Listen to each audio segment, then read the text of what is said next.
I would like to talk about the fourth wall and how to use it as an actor. What is the significance of the fourth wall in theater and film?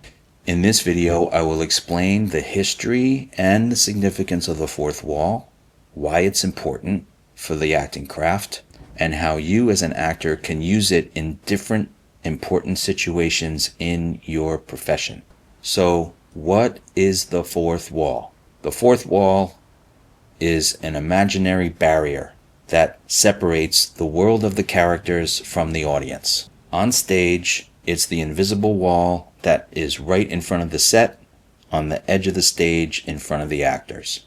On screen, it's the camera lens. The actors behave as if the audience isn't there, preserving the illusion that the audience is observing real life unfolding in front of them in real time, that it's not a performance. The concept of the fourth wall originated in the theater, but it has become essential to screen work, where the fourth wall is deliberately intact at all times unless it's deliberately broken.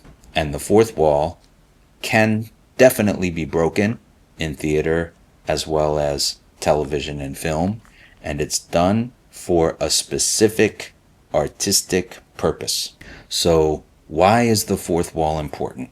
Number one, the fourth wall is important because it preserves the illusion of realism. It helps keep the audience immersed. When it's intact, the world on stage feels autonomous and it feels believable. Number two, it keeps the integrity of the characters.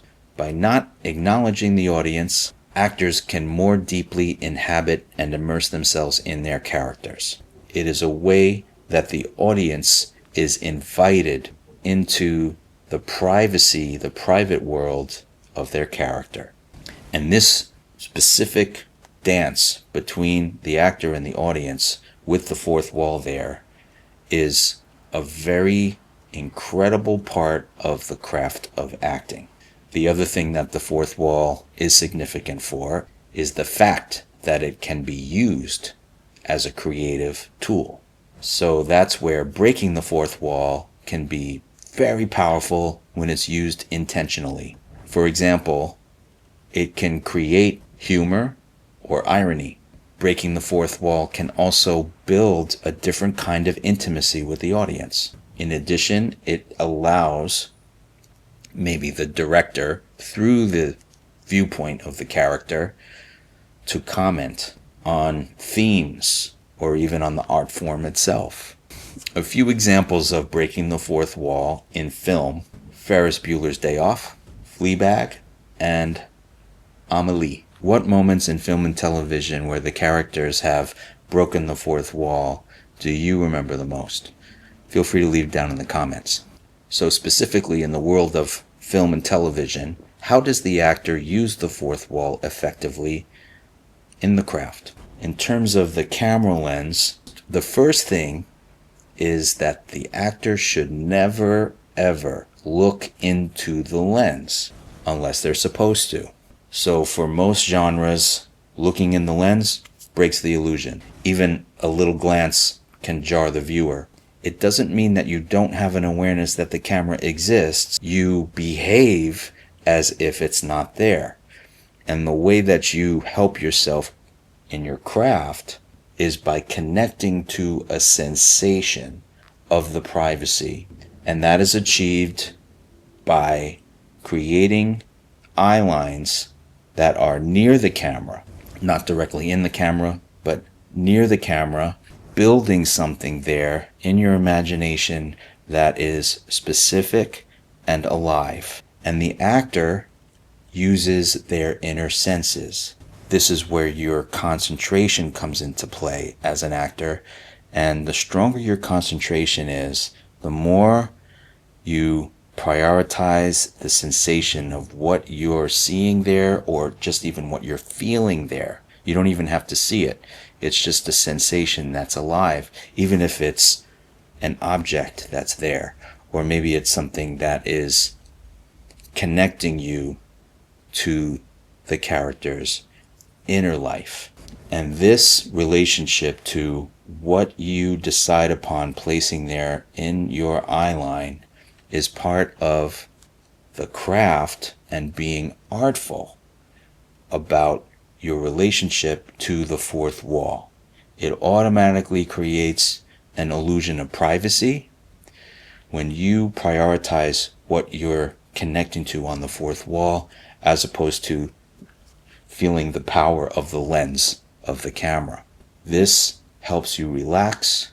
It helps you release your tension in a specific way that serves something about what's going on in the inner life of your character.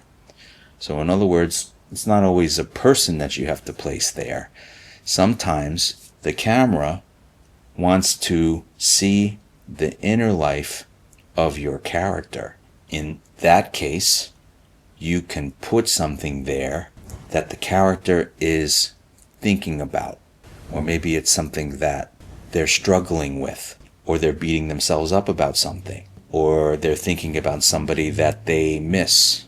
This is a really amazing, powerful tool that the actor can use for themselves on the set, also in auditions, and it can be practiced. So that's how you stay in a sense of privacy with the fourth wall, with the camera there.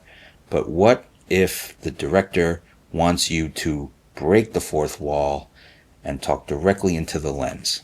The reason that they would do this would be to emphasize something comedically. It might be a narrative device, or you might be working on a commercial or a PSA. So it starts with the same way you would create a personalization, for example.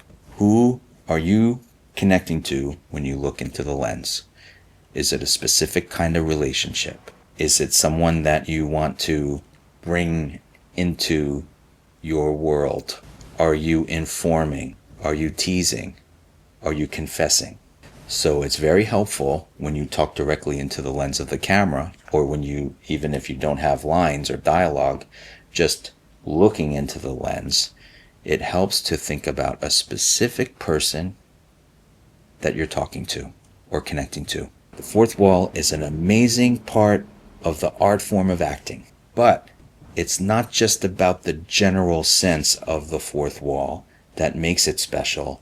It's really about what we as actors can do with the fourth wall that really makes a big difference.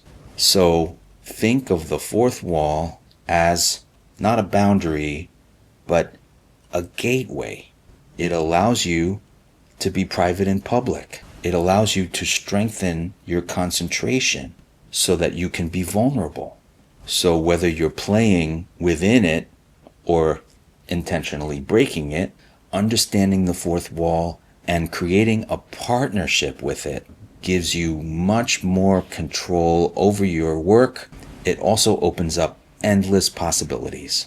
So the next time you're on the set, ask yourself, where's my fourth wall? Who or what is on the other side of it? And how can I use it creatively to open up my specificity and my truth? Don't ever forget the creative possibilities of your fourth wall. If you enjoyed this video, please give it a like and subscribe for more videos like this one. Click on the description below for links to our website, as well as our free weekly newsletter. Thanks for watching. See you on the next one.